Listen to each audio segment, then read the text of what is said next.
हरे शरणम गाइस। तो मैं आगे आ गई हूँ। अपने श्लोक को हम आगे की तरफ बढ़ेंगे ओसीडी को ख़त्म करते हुए। अब भगवद गीता क्या कहती है कि जो व्यक्ति मेरे आदेशों के अनुसार अपना कर्तव्य करते रहते हैं और ईर्ष्या रहित होकर इस उपदेश का श्रद्धापूर्वक पालन करते हैं, वैसा काम कर्मों के बंधन से मुक्त हो जाते हैं। हरि खुद से कह रहे हैं कि आप मेरे आदेश का पालन करो। और हरि का आदेश क्या है? युद्ध करना है। क्या युद्ध करना है? ओसीडी में इंट्रूसिव थॉट्स आते हैं और उसको स्टॉप करने के लिए हम रिचुअल्स करना चाहते हैं। अपने माइंड को रिलैक्स करने के लिए वो रिचुअल्स हमें नहीं करने हैं, ठीक है। उससे हमें व्यथा होगी, वो व्यथा को हमें सहन करना है। यही हमारा युद्ध है, ठीक है। तो हरि क्या कह रहे हैं? मेरे आदेशों पर अगर आप चलते हैं तो आप सकाम कर्मों के, हर कर्मों के बंधन से मुक्त हो जाएंगे, ठीक है। और हमें इस आदेश में दृढ़ विश्वास रखना है, ठीक है। भगवान के अगर आदेशों में दृढ़ विश्वास करके हम कर्म नियम के बंधन से मुक्त हो जाते हैं। हरि भावनामृत के पारंभ में भले ही हरि के आदेशों को का पूर्णता पालन ना हो पाए, किंतु चूंकि मनुष्य इस नियम से रुष्ट नहीं होता, पराजय तथा निराशा का विचार के बिना निष्ठापूर्वक कार्य करता है, वह विशुद्ध कृष्ण भावनामृत को प्राप्त हो जाता है, ठीक है। तो अब हमें कोई विचार नहीं करना कि किसी का अच्छा होगा या बुरा होगा, रिचुअल्स ना करने पर क्या होगा, वो कोई विचार नहीं करना है। हमें अपने नियम से रुष्ट नहीं होना। डेली का हमारा संकल्प है कि हमें भगवद गीता का पाठ करना है, वो हमें करना है। हर दिन हमें प्रयास करना है कि हमें अपनी एक एक बुरी आदत को छोड़ना है, ठीक है। उसके बाद हम आगे बढ़ते हैं कि जो लोग हरि भावना वैध हैं वे स्वभाव से भौतिक इंद्रिय तत्व में रत होने से झिझकते हैं। अब हम क्या है? अब हरि भावना में है। अब हमें रिचुअल्स करने में ना अच्छा नहीं लगेगा, हम उससे झिझकेंगे।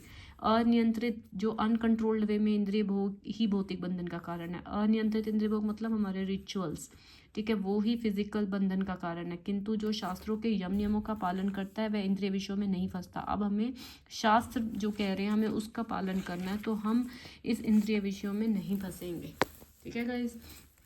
उसके बाद आता है जीवात्मा परमेश्वर का अंश होने के कारण मूलतः आध्यात्मिक, शुद्ध एवं मास्तिक भौतिक कल्मशों से मुक्त रहता है, ठीक है।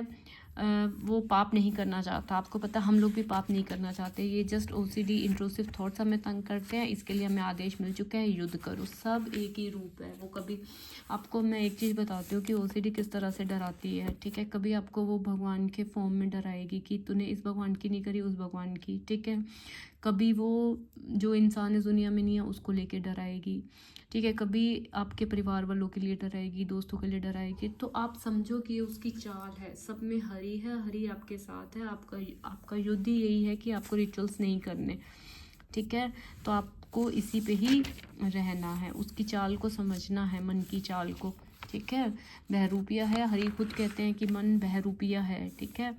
उसके बाद हम करते हैं आगे। ओके, अब ये मेन चीज़ है कि इंद्रियां शरीर से श्रेष्ठ हैं, ठीक है। हरि भावनामृत में आत्मा भगवान के साथ सीधा संबंध स्थापित करता है।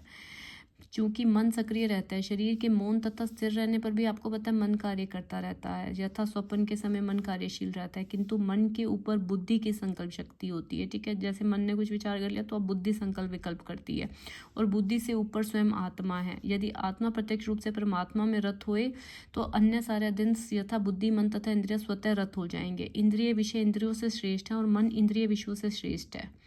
जो इंद्रिय विषय हैं वो इंद्रियों से श्रेष्ठ हैं और मन इंद्रियों से भी श्रेष्ठ है। अतः यदि मन भगवान की सेवा में लगा रहे तो मन इंद्रियों के अनंत रत होने की संभावना नहीं रह जाती है।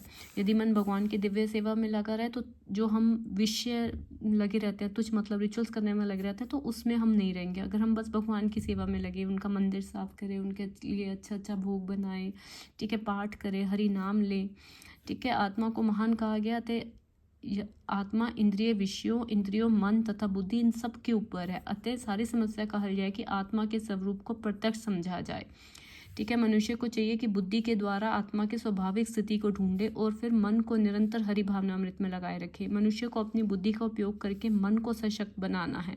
यदि कोई बुद्धिपूर्वक अपने मन को भगवान के शरणागत होकर हरि भावना में लगाता है, बुद्धिपूर्वक अपने मन को भगवान के शरणागत होकर, तो मन स्वतः सशक्त हो जाता है। आपकी रिचुअल्स खुद ब खुद खत्म हो जाएगी। कब आपको क्या करना है? बुद्धिपूर्वक आपको अपने मन को भगवान के शरणागत होकर हरि भावना में लगाना है, ठीक है। यद्यपि इंद्रियां सर्प के समान अत्यंत बलिष्ठ होती हैं, किंतु ऐसा करने पर वे दंत विहीन सांपों के समान अशक्त हो जाएंगी। अब थॉट्स आ रहे हैं, आपको कोई फर्क नहीं पड़ेगा, कोई भी, ठीक है। यद्यपि आत्मा, बुद्धि, महान तथा इंद्रियों के भी स्वामी है, जो आत्मा है वो इन सब के स्वामी है, तो भी जब तक इसे हरि की संगति द्वारा हरि भावना में दृढ़ नहीं कर लिया जाए तब तक चलायमान मन के कारण नीचे गिरने की पूरी पूरी संभावना बनी रहती है। मनुष्य को निर्देश दिया जाता है कि वे अपने आप को भगवान का शाश्वत सेवक समझते हुए हरि भावना में प्रवृत्त हो। हम हैं ही भगवान के दास। प्रभुत्व इंद्र तृप्ति की इच्छाएं बद जीव की परम शत्रु हैं। गाइज, हमारे रिचुअल्स हमारी सबसे ज़्यादा परम शत्रु है। हरि कह रहे हैं आपको कोई रिचुअल्स नहीं करने हैं। हरि भावनामृत की शक्ति से मनुष्य इंद्रियां, मन, बुद्धि पर नियंत्रण रख सकता है और हम उसी की भावना में जब डूब जाएंगे तभी हम इन पर कंट्रोल कर सकते हैं। मनुष्य को सहसा अपने नित्य कर्मों को बंद करने की आवश्यकता नहीं है। आप अपने कर्तव्य से पीछे हट रहे हैं अगर ओसीडी थॉट्स के कारण, तो आपको ये सब बंद करने की जरूरत नहीं है। धीरे धीरे हरि भावना विकसित होकर भौतिक इंद्रियों तथा मन से प्रभावित हुए बिना अपने शुद्ध स्वरूप के प्रति लक्ष्य स्थिर बुद्धि से दिव्य स्थिति को प्राप्त किया जा सकता है। कैसे किया जाता है? धीरे धीरे आप हरि भावनामृत में हो, अपनी भौतिक इंद्रियों और मन से प्रभावित हुए बिना। आपको मन में जो थॉट्स आ रहे हैं उससे प्रभावित ही मत, तो आपको हरि ने आज फिर से बोल दिया गाइस, उससे प्रभावित हुए बिना अपने शुद्ध स्वरूप के प्रति लक्ष्य स्थिर बुद्धि से दिव्य स्थिति को प्राप्त किया जा सकता है। तो अभी इसको कंक्लूड करते हैं। अभी तक हमें क्या कहा गया है कि सबसे पहले तो हमें हरि के आदेश का पालन करना। हरि का आदेश क्या है? युद्ध करना। हमें अपने कर्तव्य से पीछे नहीं हटना है, ठीक है।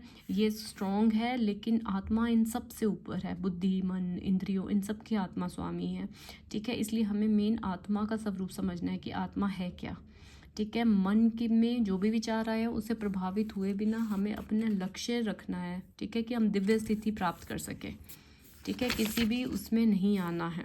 भगवान के आदेश में दृढ़ विश्वास करना है और अपने नियत कर्म हमें ज़रूर करने हैं, ठीक है। ओके, मैं आपको एक चीज़ और दिखाना चाहती हूँ जो मैंने थोड़ा सा किया था। भगवद गीता से ही समरी बनाई थी थोड़ी सी, मैं आगे और समरी लेके आऊँगी। हरि कह रहे हैं दुर्बलता त्याग कर युद्ध कर। दुर्बलता क्या है? हम थोड़ा से डर जाते हैं। हे हरि, मैं आपकी शरण में आई, मुझे रास्ता दिखाओ, क्या उचित है क्या अनुचित। कर्तव्य से मुंह मोड़ लेने से या इसे युद्ध से विचलित होने से विधि का विधान नहीं बदलेगा। अगर हम रिचुअल्स करेंगे तो इससे कुछ भी नहीं होगा, क्योंकि विधाता का निर्णय अटल और अचूक है। सबकी मृत्यु का समय क्षण पहले से ही निश्चित है। मैं क्या करूं? धर्म के रास्ते से हटाने वाली भावनाओं का त्याग करो। भावनाओं मतलब डर का, ओसीडी रिचुअल्स का त्याग करो। भावनाओं के समुद्र में डोलने के प्रति तैरना सीखो। उसमें हमें डोलना नहीं है। डोलना मतलब हमें रिचुअल्स नहीं करने हैं, उसमें तैरना है। तैरना मतलब अप्रभावित रहना है। निर्बलता का प्रदर्शन करके हम अपनी कृति को मत नष्ट करो। निर्बलता का कैसे प्रदर्शन होगा? जब हम थॉट से डरेंगे, रिचुअल्स करेंगे। हमें अपनी कृति को नष्ट नहीं करना। युद्ध कर पल का अपनी कृति, कर्तव्य, धर्म की रक्षा करो। अज्ञान के अंधकार से निकलने का रास्ता बताओ मुझे हरि। इस अंधेरे में अंधों की भांति हाथ पैर मारने के बदले अपनी दृष्टि को एक दिशा दो और देखो। दूर दृष्टि को एक दिशा दो और देखो। जो जन्म लेता है वो निश्चय ही मृत्यु के अधीन हो जाता है। चिंता छोड़कर युद्ध करो। तो गाइज, मेन कंक्लूजन यही है कि आपको युद्ध करना है, ठीक है। रोज एक वो करो। आपकी अगर कोई रिचुअल्स के कारण बुरी हैबिट है तो रोज एक नोटबुक पे रोज एक का लिखो कि मुझे आज ये हैबिट छोड़नी है, ठीक है। कल मैं फिर आऊँगी। हरि शरणम गाइज।